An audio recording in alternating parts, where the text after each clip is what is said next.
I actually have a Fallout TV show Nuka Cola question.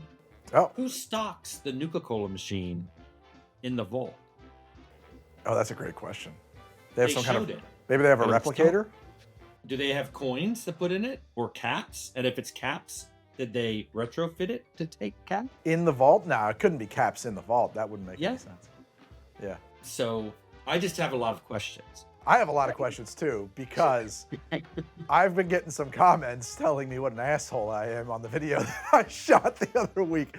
And so I want to get it from the source on a couple of things.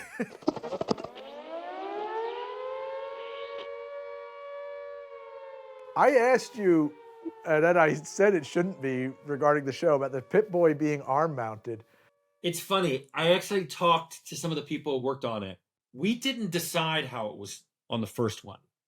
Just like when we leave things blank, like with the goal, what caused the goal. And there were people on the team who were positive it was FEV. And I was positive it was radiation. But then that leaves Harold.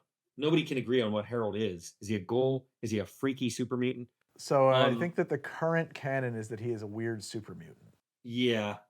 I mean, they put the plant growing out of his head just because they're like, I believe somebody went, let the players figure that one out. Because he's unique. No one else has a potted plant growing out of their head. When it came to the Pip Boy, I know one artist at least that thought you were supposed to have a little backpack and it was going to pull out. Yep. But then we didn't animate the backpack because it blocked the number on the jumps on the vault suit. Oh, that's funny. So I don't know when it became arm mounted. To me, when I saw Fallout 3 doing it, I remember I wasn't surprised. But I do remember at the one point where we thought it was the animation for the Pip Boy was going to be show you go like something like this, and then the Pip Boy would pop up. The image that pops up on the screen, even in Fallout 1, is supposed to be the device. Yeah. We just didn't indicate, was it here or did you pull it out? There's nothing around it. You can't get any idea about it. But what I've been told vociferously by angry people in the comments is that on page 4-20 of the Vault Dwellers Survival Guide that went out with Fallout 1, it does say that it's arm mounted. So I don't know who wrote the survival guide. Oh, he's going to go get it. Chris Taylor wrote this, and it's brilliant. And I keep it. Robco Pip Boy 2000, hereafter called the Pip Boy, is a handy device that you wear on your wrist. There it is. But see, guys, it was a surprise even to Tim Kaine. I tell you, I don't know everything because we had a tight team of genius creators. You definitely and did. We were working at a frantic pace. Dude. And we didn't know what everyone was doing because we trusted each other just to do it. When it comes to content, I can tell you how a lot of the algorithms work in the game. Yeah. I can tell you why Ian shoots you in the back. Why does that happen? Because we didn't add companions until so late in the game. The only AI I had was for the enemies. Yeah. So I thought, well, I'll just use an enemy AI, but give it another enemy as a target. Which worked. Ian now started shooting at the other enemies. Yeah, sure. But he didn't care if you were between them. He didn't see you as something in his line of sight. You didn't register. The companion control interface from Fallout 2 is much appreciated. Several things got done before I left. Like I put in the thing of just telling someone to step out of your way. Yes. Yeah. Because Ian would sometimes block me when I left Vault 12. Oh, God, I hate that. It was a bunch of times I got stuck. Oh, things like to barter with your companions, you just steal from them. Yes. We changed that was already changed, so you could just interact with them. There was no take all button in Fallout 1 either. Yeah. I don't think we had a UI designer. We had designers doing lots of different things and programmers doing lots of different things. Yeah. And UI was the intersection of whatever designer was free that day and programmer was free that day. You're working at Interplay. Are you between projects? How does that work? Like, are you in like a bullpen when you pitch Fallout? Like, I literally don't understand the process of like, okay, you're making that now, and like you get put onto that. And are you on other jobs while you're making Fallout, or? What happened was I finished doing a business sim. I wanted to make the Lord of the Rings game, and the guy who was on Lord of the Rings had an economics degree. We wanted to switch projects. The executive producer said, I can't let you do that. I can't let just people switch projects like that. It would be anarchy. What if we had a project no one wanted to work on? And we were like, Why would we be making that project? Yeah, probably nobody wants to buy it. Yeah. So I had to do this business sim, and when it was done, I was helping out. I helped out on Stone Keep. I helped out on Star Trek 25th Anniversary. I knew some stuff like assembly. I knew sound cards. So I was doing that. They also had me making installers because back then in the DOS era, when you got a game, there was a custom installer for it. So you put it in your game and it would automatically run. It would know how many floppies there were. Because remember, you had to swap out floppies. Well, after I made a few of them, I realized there was a sort of an automated way to do it. So I didn't say anything, but I made an installer. I made a program that if you typed in the requisite data, it would generate the installer. So now I had all this free time. So I made a Voxel engine. And then I made a 3D engine. 3D engine was horrible. It's horrible. We hired someone to do Star Trek Academy. And his 3D engine was so good, I was embarrassed to show it in mine. And then I made an isometric one. And that's when I started meeting with people in the evening saying, hey, look at these things I made. Could we make something with this? And about the time we had decided we wanted to make something, that's when Interplay wanted to buy a license, an RPG license. And they said, what should we buy? And I said Gurps, and someone else said Earth Dawn. You remember Earth Dawn? Earth Dawn? It was a tabletop RPG system. And Gurps won. And part of the reason Gurps won is at home, I had made Gurps, like a Gurps character creator and a Gurps star system generator for fun. Yeah. And I sent them to Steve Jackson Games. And they were up on Steve Jackson Games web pages, things you could download. So they were like, oh, let's do that. And so that nightly team were like, well, we've already kind of got an engine and an idea of a post-apocalyptic game. If you're going to buy the Gurps license, we're glue them together. Can I have a team now? Can I have a budget?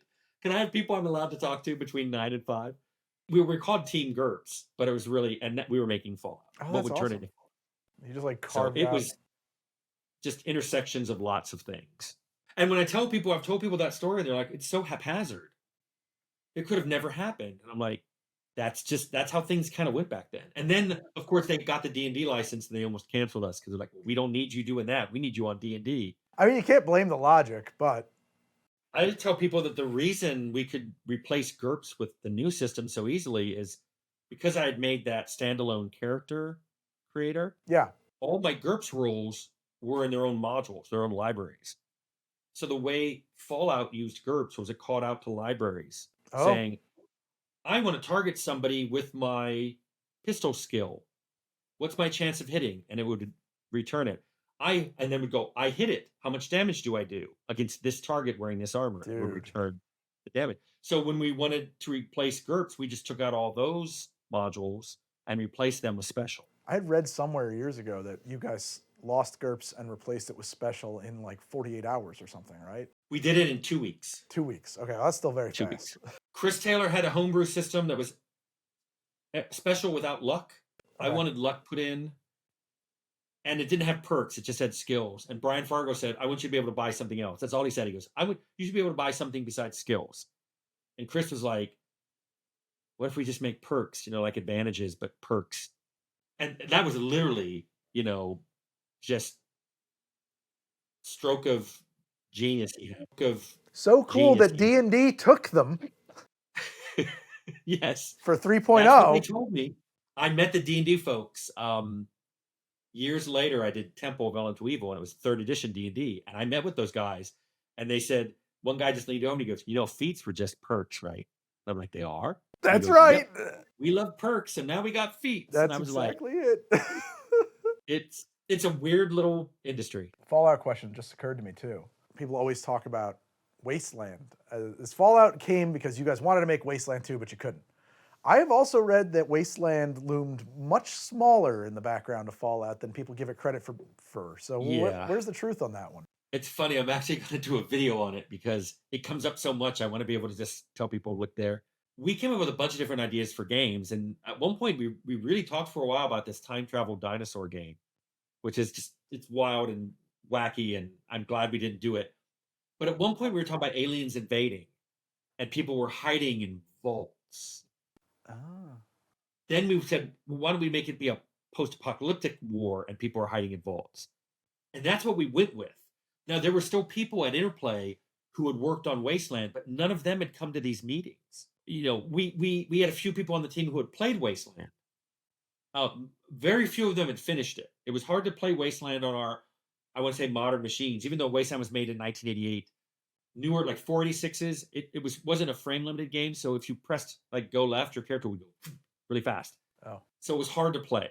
So there was a little bit of influence, but then the administrative people heard we were doing it and really wanted it to be a sequel to Wasteland. So they said, we'll get you the license. Now, we were already under license with Steve Jackson Games to do the system as Gurps.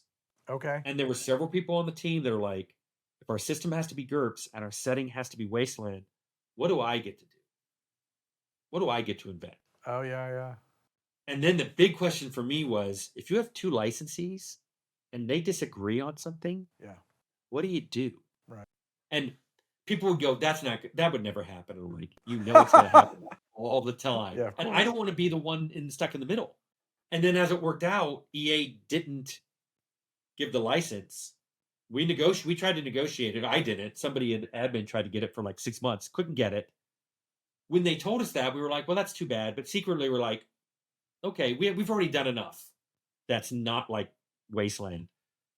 And then when we lost the GURPS license, or I should say, we couldn't use it anymore. That's when Chris Taylor, the lead designer, said, "Hey, I've got this idea." It was a tabletop game. We was spitballing, and so we took that, added a few things to it. It became special, and suddenly we went from a game that potentially might have been under 2 licenses, and now is under none. And that last 6 months, people just, I don't want to say blossomed. Man, people, what a crazy story. People unpacked. It was like, we needed people to be creative. It's like, we need content. We have a new system. We need content for that system. And people were just like, and it was intense. It's now a lot of days, these days people go, that's horrible. You were being crunched and abused. But back then it was just, we were like kids in a candy store. There's a big difference though between being on a small team of people that you know face to face and being crunched, and being on a team of apparently 800 people, and your boss is maybe a pre-recorded FaceTime call or something saying, I'm gonna really need you to just not have a family for the next 18 months. Plus, a lot of stuff that went into Fallout was I would run GURPS tabletop sessions one night a week, and people would come and play, and then we'd talk about it. And that's where I used to go, hey, I ran these people last week through the same dungeon, and it was wildly different. And I remember Leonard was talking to me, he goes, why was it so different? And I said, because the characters were different. They had different skills. They were making different choices. And he said, can we do that in a game? And I'm like, I want to do that. Yeah, that's where Fallout's, the genesis of Fallout, I wanted everything to matter that you decided to do. Oh my God, I'm in awe, Tim. I'm in awe. This is... We didn't know at the time. We were 20-somethings right. who had free time. Absolutely. You didn't know. And between us, we had all the skills needed to put together a game. Right in the White Album of video gaming here. You don't even... Looking back on it, I'm like, wow. Leonard likes to call it lightning in a bottle. It's like everything happened that we needed. The right people came together that all agreed on what to do. There wasn't too much oversight. There was enough restrictions that we were forced to be very creative. We had to come up with solutions like, well, we're not going to get any more artists. So how do we make close-up heads? And somebody goes, I know how to make them out of clay. And we can scan the clay. And then that'll speed up because it would be slower to model it. It's crazy that was the fast way back then. It was because putting the clay head together was fast. And then there was this step that was horribly boring with this mechanized arm thing and a foot pedal where you went tick, tick, tick. But he could do that in a few hours, and then boom, you had the model. Where did Tell Me About come from? And is there any secrets behind Tell Me About in Fallout 1? Are there quest lines that I've never accessed because I don't know exactly what to ask Aradesh? I don't know who suggested putting it in. It might have been Scott Campbell. It might have been Chris Taylor. Those are the 2 lead designers. Scott Campbell was the lead for about the first year. And then the last 2, it was Chris Taylor. We wanted to put it in because we wanted to be able to have NPCs know things that they don't bring up and that you don't know to ask about. It's like it doesn't appear in the dialogue tree. I just want to Let's point out, hide some stuff. I mean, just saying that out loud, does that sound like a thing that's going to come to fruition? We had grand ideas of, like if you were writing a character and you're like, this character would know a lot about Brahmin, Yeah. but the dialogue tree, the character's like, hey, I need to buy rope. Where can I get Stimpaks? Do you have anything? Is there anything in the town that needs to be done? If you can say, tell me about Brahmin, this character may go into detail and like, oh, Brahmin, they've got two heads and they evolved. They mutated 50 years ago. We have a huge herd of them. It's just not something that you can fit into a dialogue tree and make it feel natural. Wouldn't. It would just feel like Sure. really weird exposition. Like just It very came forced. from a lot of older games had things like that. That's where what I you was just wondering. type in a word to try to get the NPC to respond to it. Come from like Zork or something like that, right? Yeah. Yeah. Yeah. It wasn't used as much in Fallout 1 as we thought it would be. Right. Well, that's what I want to know is like, are there secrets hidden behind Tell Me About in the game that I don't know about, that I never found? There probably are, and there are probably ones I don't know about. Anything that's 100% data driven, once we made the system, the narrative people could do whatever they wanted. There may be a lot of stuff hidden in there, but I'm pretty sure people figured out when I packed all the data into one file, I think they know how to unpack it. They've Yeah, known no, that they do. for decades. They do. So I'm I sure mean, I just people never bothered to scoured check. I haven't poured through every Wikipedia and every forum post or whatever. I'd be shocked if there wasn't a wiki for Fallout that had every tell me about topic that every NPC can respond to. Probably is. There almost certainly is. Fallout was a huge hit for Interplay, or am I mistaken on that? It did well. It did. I wanted to tell people it did well enough that they wanted to make a sequel, but not well enough that it saved the company. The company was starting to become financially strapped. They were putting all their money behind the D&D games. Yeah. And Baldur's Gate did do well. Yeah. Which it came out a year later. But Descent to Undermountain did not do well. By then I was gone, and my understanding was they needed hits. They needed hit after hit after hit to support, because teams got bigger. Before I made Fallout, I worked under a producer, and it was usually just me and him. I was the programmer. He might also do the design, and there may be a few artists temporarily assigned, maybe 4 or 5.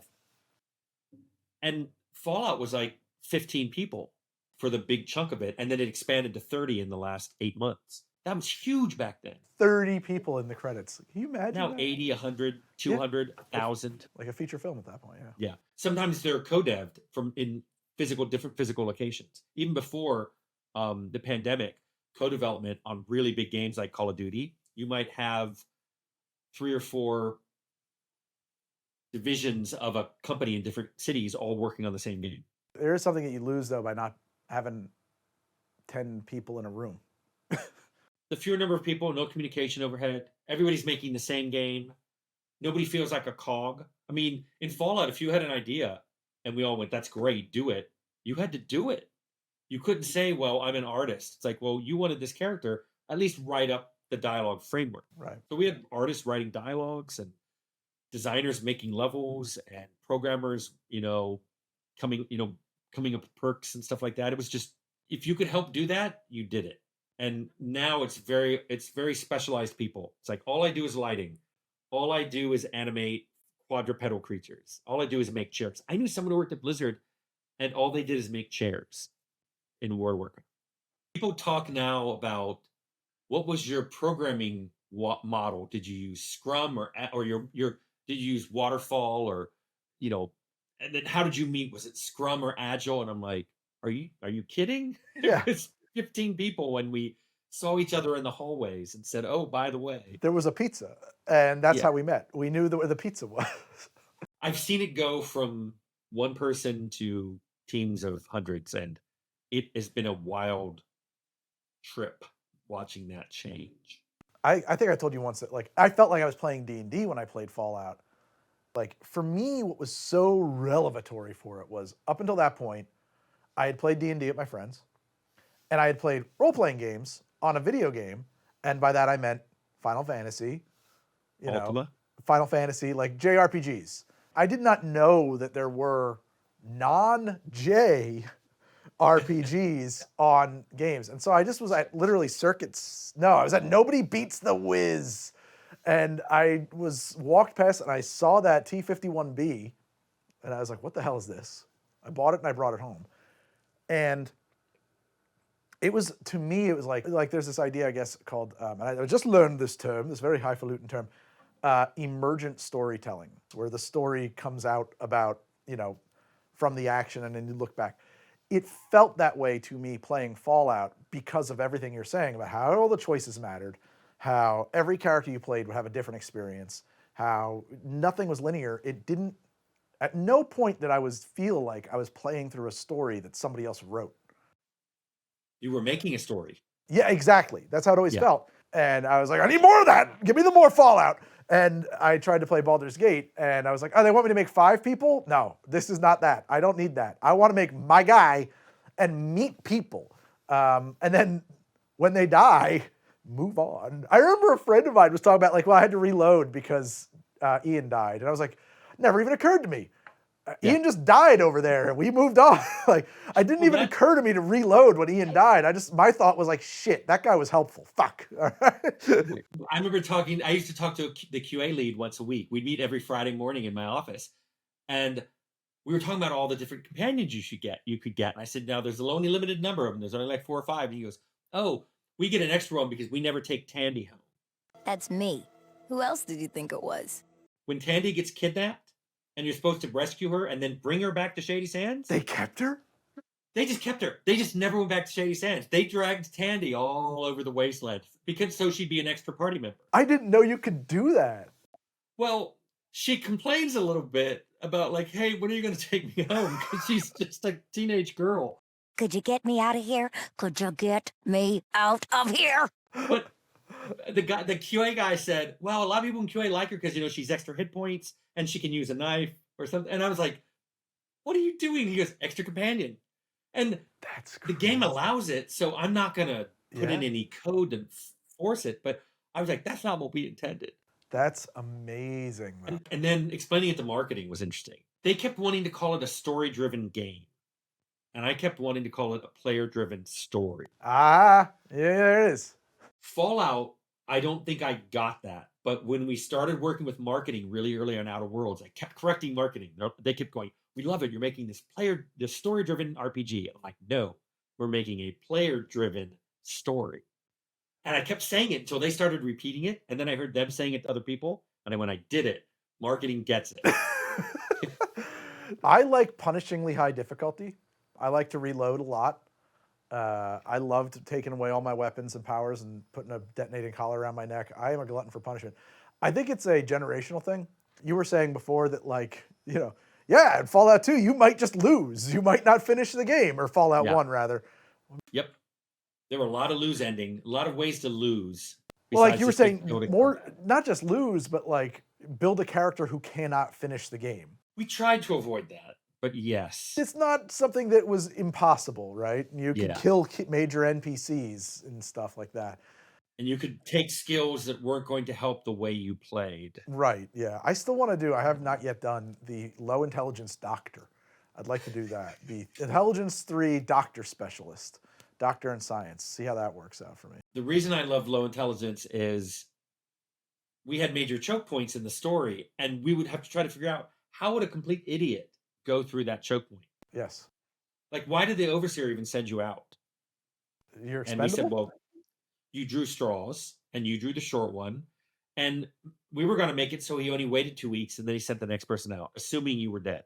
Oh, that's a cool idea. Like we never implemented it. We were going to make it if you took a low IQ character, after 2 weeks, you'd start seeing another guy in a Vault 13 suit. I love that. It's just things that never got implemented. That's so cool, man. And then if you talk to him, like, what are you doing here? And he's like, well, I'm not supposed to tell you. There's a very active modding community for even those games. You could just whisper to the wind and somebody would put it in there, I'm sure. That's a really cool game mechanic. I fucking love that idea. Yeah. I think that, like, the pleasure centers that are associated with games in my brain is all calloused and dead from playing, like, the very high difficulty games of the 90s where it would just be like, I'll just reload 10,000 times to get through this fight. Yeah. And then the enormous satisfaction of finally getting through there. that dichotomy, like that's one of the like a lot of games, like they're not hard enough. And I don't mean that from like a competitive gaming standpoint. I mean that from like I need the game to be a dom or something. I need the game to beat me up so that I can enjoy it. I know what you're saying. I'm a little twisted. There's something wrong with me. Yeah, it's just we were used to playing games that didn't have quest markers and auto mapping for everything, and you could go on whenever you got stuck. You just went online and then you go, oh, just go to this guy and click this line. So you had to figure it out. You had to throw yourself against it again and again and again until you got past it. I mean, the games you grew up on, and then I played the games that you made. The games that you grew up on, 8 quarters. Yep. They were designed never to be beaten and to just rob you. Like, and the same when the Atari console came out, the Atari VCS, that was the first one I got. I think I was 12. A lot of ports of arcade games.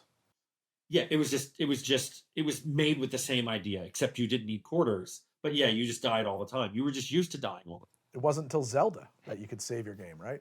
And then yeah, a save game. The idea of a save game on a console was just how would that work? Why? It was amazing when it came about. You make Fallout. Fallout is so well received. People are loving it. They're flipping out. As you put it, you bottled lightning. Did you know what the lightning was?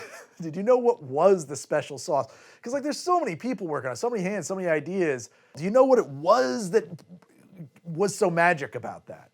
There were people on the team who added their own flavor, who were really good at doing something. If they hadn't been there, Fallout would have been very different. We all agreed we were making a game where player choices led to consequences. They would be tracked. We all agreed we were making that. And then there was this interesting combination of people who wanted it to be dark, violent, gruesome, and grim, and these other group that thought, well, games should be fun, and they wanted it to be funny but not silly. And that intersected perfectly in Fallout. Yeah. Fallout is darkly humorous, but not, Laurel. It's not Three Stooges silliness. And that seemed to be its special sauce stuff. The choice and consequences mixed with grim humor. I've said multiple times to people, everybody on that team was making the same game.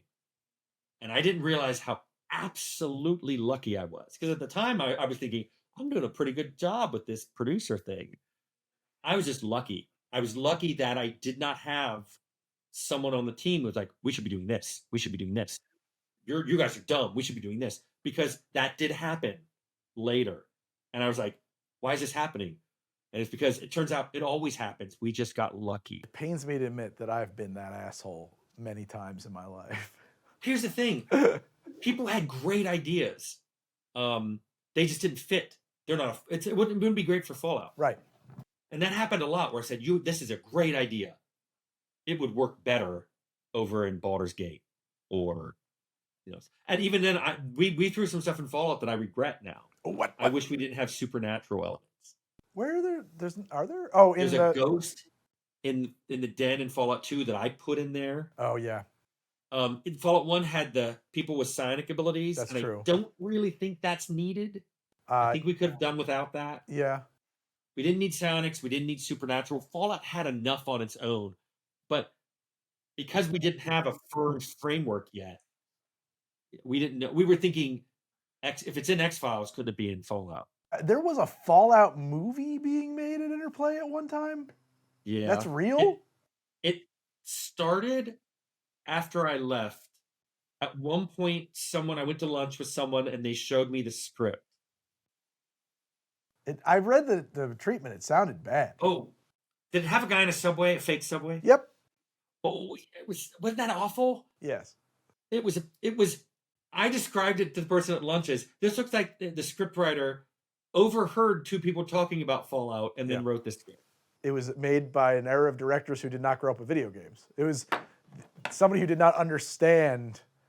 They want to see Mario. They want to see Mario jumping up and down. That's what the kids want. They want to see him jump on the Goomba's head. It's just like, that's why I like the TV show. I think it Yeah. It drops in game lore everywhere, and the universe feels gamey. Yes. But it's another kind of media, and I think they nailed it, that balance just right. Yeah, a lot of people too. The people who saw my episode think that that I didn't like the show. I actually loved the show. I'm really excited about the second season.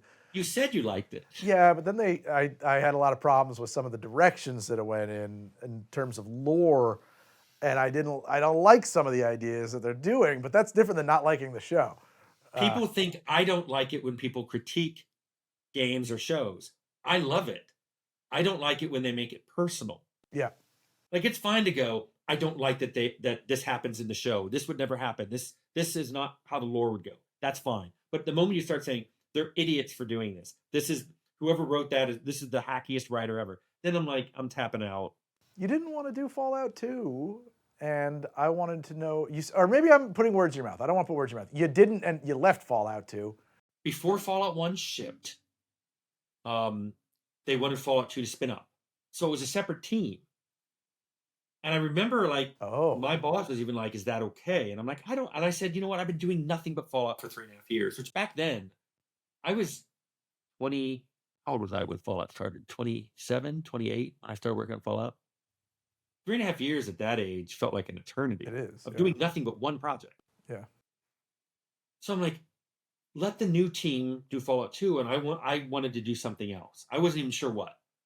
But then they did something that my boss and my boss's boss did not like. They just didn't like what they were doing. The treatment, I should say. So they asked me to make a treatment, and when I did, they liked it. And they said, why don't you just run it?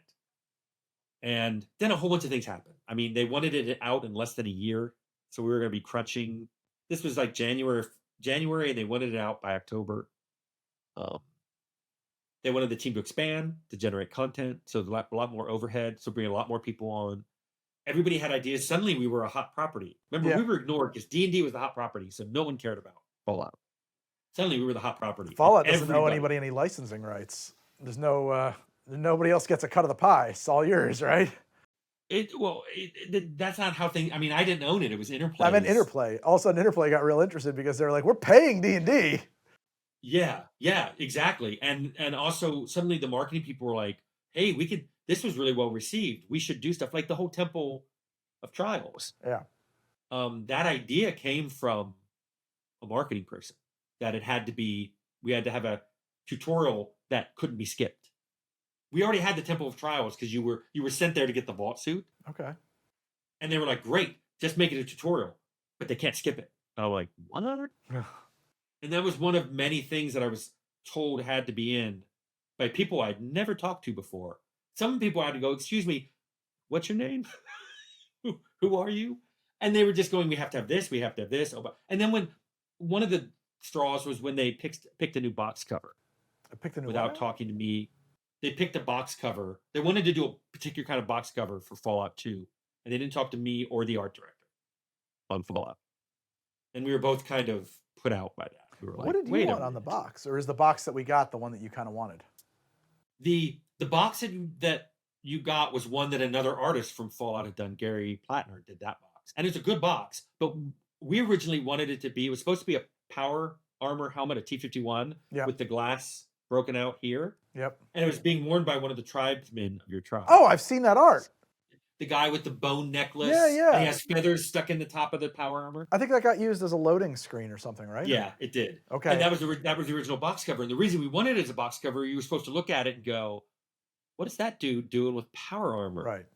And it led you into the opening, which was, oh, your grandmother or grandfather founded this village. And now you have to go into the old temple and grab his or her vault suit, and you got to go out and find that Gek. You know, and they don't even know how tech. They have pieces of tech. They just they wear old expended, laser cell batteries around their neck, and it's the airplane kids from Mad Max Beyond Thunderdome. Yeah. Said bye to the high scrapers. So that's where it was gonna go, and a lot of that stuff. I remember thinking I worked for 3.5 years and I made this, and I could already see I was losing control of things right and left. somebody else had already decided this. Somebody was telling me we had to do this, and I'm like, it didn't feel like the first one, where it was just me and a small group of people, and we're like, wouldn't this be fun? Wouldn't this be fun? Let's do this. And then when it worked, I really thought they'd just go, just do that again. I really thought when the first group that was going to do Fallout 2 didn't work out, they were just going to turn to me and go, just do what you did on 1. Just do that again. But that's not what happened. People wanted to do things so that then they could go, I did that. It was people were thinking of careers. I was just thinking of what was fun. A lot of people were like, this is a career driver. In a former life, I was an editor. I did commercials and social media content for brands, and I did a lot of web stuff and stuff like that. And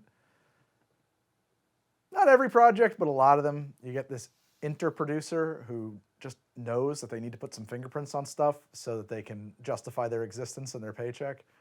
I hated those fingerprint notes. It's like, you genuinely think that's a better idea, or is it equal? Is it the same? Because it seems like a distinction without a difference here. And I was so naive. I didn't even really understand what was going on. Yeah. From my point of view, I was just like, who are all these people and why is this happening? Yeah. Why can't I just do it this way? And the one time I went to someone way above me and said, this is happening and I don't understand why, his response was, oh, I'll fire that person. And I was like, that's not what I'm saying. That's too much. Too much power. Too much power. And then I remember going home going, is this what my life is going to be like for the next year? Oh, my God.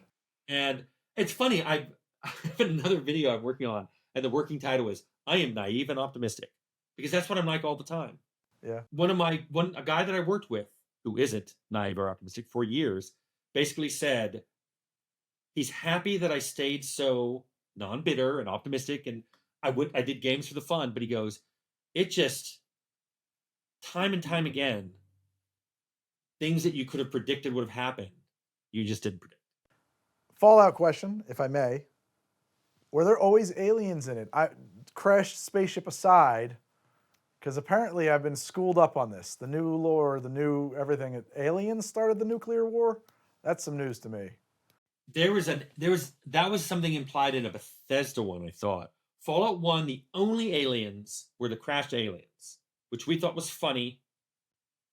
And it had the blaster and it had the aliens, but we always said it might have been army experiments. It might have been a prototype weapon. It might have been biologically manipulated humans. Sure. And that's why we put that Property of Area 1 license plate on the back of the flying saucer. That's as far as we went. My rule was anything you saw in a special encounter only in Fallout 1 was us winking at the player and wasn't necessarily canon. It's apocrypha. But no, I never intended aliens to have started the war. Well, see, but I love that people get into it, and I love that they want to theorize and discuss and stuff. I think that's great. It's when people start saying, no, this is how it has to be, and everyone's being stupid. It's not fun. You saw my recent review of the show, because what people don't know is you were sitting right here. Yep. Was I taking dumps on your ideas throughout that? You could have stopped me. What did people say? No, you did not. Okay, good. I mean, I'm back here. What did they say? When I criticized the idea that Vault-Tec dropped the bombs, people were like, that was Tim Kain's idea. That's in Fallout 1. I was like, is it? I don't remember that. Vault-Tec was, after they made all of in my mind, they were contracted to make all these vaults. There weren't nearly enough vaults for everybody. If there were 1,000 vaults containing 1,000 people, that's only 1 million people. Yep. We established somewhere there were 1,000 vaults, which, by the way, only comes out to 20 per state. So there's not a lot. So what were they going to do? And what I said was they figured, I don't think they wanted there to be a war, because then they'd find out that a lot of their vaults were substandard. Yeah. But they figured, well, if there is a war, we could link them all together. I remember the day, and this is how weird things work. The art director, Leonard Barsky, came to me and said, how many numbers would a vault suit ever have to have on the back? Oh. And I said, well, we have 1,000 vaults. So he went 4 digits? And I went, no. Because I'm thinking like a programmer. 3 digits. 0, through 999. And he goes, well, what would be Vault 0? And just, I went, it's obviously the control vault. The vault that controls all of these. And he goes, what do you mean control? And then we ended up talking about experiments, very X-Files. Yeah. Okay. And that it just grew into this idea. And I know there's notes on my original computer. I don't know if I have all these notes that Interplay had, that now I think Bethesda has, that detailed. I just wrote down a bunch of vaults numbers and what their experiments were. And we tried to incorporate that into 2. I don't know how fully incorporated it got, but the idea was the Enclave was building a spaceship. So every vault taught them what they needed to know. How long can people keep staying in closed spaces? What happens if the food machine breaks and all it produces is gruel? What happens if the vault suit extruder stops working? That was there was a vault out there where it just stopped making vault suits. They were all running around naked. What happened in that vault? I think it's probably news to a lot of people that the vault makes vault suits. I had it as an extruder device. I saw vault suits as sort of a plasticky spandex type thing, which I'm glad they didn't go with. But if you look, they're pretty skin tight in the game. And so I called it the suit extruder. And one of the vaults had stopped working. They seemed wacky until you connected them all together. If it's all the different ways a spaceship can fail, like Necropolis, Vault 12. The door didn't shut because they wanted radiation to get in. I would want to see what the radiation would do to the population. Yeah. And that's why there are so many ghouls in Necropolis. And that's where Vault 12 is. Because radiation, in my mind, radiation made ghouls. So there's a bunch of ghouls. Meanwhile, in Vault 0, which is supposed to be the Enclave's underwater secret vault, they were collecting all this data. And they're like, okay, we're if there's ever a nuclear war, we can get our experiments run, collect the data, build the right kind of spaceship, and leave this wrecked planet. So the Enclave, so your plan was for the Enclave to predate the war. The Enclave was a secret. It was a combination of people in power in Vault-Tec and in the government. Okay. And they knew about Vault 0, which in Fallout 2 was called the Enclave. That was the control vault. They could talk in some of the vaults. They spoke to the overseers because it was an active experiment. In other ones, the overseer had no idea. But Vault 0 was collecting data from the overseer's terminal. It was this big, grandiose plan that I don't think has happened. I don't think this is what the TV show. It's gone in a different direction. Yeah. They're definitely. But no, it wasn't that Vault-Tec wanted to start the war, but they went, well, we were just paid a lot of money to make vaults. We might as well profit from it the only other way we can, which you either have money or data. When I played Fallout 1, the many times I've played Fallout 1, I guess I missed that Vault-Tec was kind of evil. I just thought of them as like, we make these piece of shit vaults and lock you in. We don't really care what happens after that. We knew they weren't ethical because we always talk about how Vault-Tec was the lowest bidder. So when the U.S. government said, we're going to build defense vaults, Vault-Tec underbid everybody. And everyone's like, how are they doing that? That's, if I may interject, I was in basic training. That's what they tell you about hand grenades. You have a 3 to 5 second fuse. Why is it 3 to 5 seconds on a hand grenade? Because they're made by the lowest bidder. So you don't know how long the fuse is. The producer I used on Outer Worlds, who's also the producer on Fallout 2, did Marine basic training. Okay. And he used to say stories like that. He was the one who got me the Red Ryder. He found it in a Goodwill store. No way. I didn't know Red Riders were a real thing. I thought they were just made up in that movie. Nope. No, they really are. Mine doesn't have a compass in the handle or this thing that tells time, but it says Red Ryder engraved, and it's actual from the 50s. That's crazy, man. That's a hell of a find. It is. Won't help you in Fallout 2. It's one of those things where you get it and you expect, oh, this will be like a cool gag. It's going to blow things. No, it's a BB gun. It sucks. On the bottom there's a metal Fallout shelter sign, an actual metal one. He ripped that off of the wall of an actual Fallout shelter to give to me. He was a little crazy. Oh, down behind. Yeah. Yeah, it's behind the Pip Boy at the very bottom, but it's an actual metal one. It's been ripped off the wall. He goes, you should have this. And I'm like, did you steal this? It really launched an empire type property. It's kind of crazy how much has blossomed from that 30-person team out there. It is. I talked to several of them after the show came out, and they were like, "What's your reaction?" I'm like, "It's pretty good, isn't it?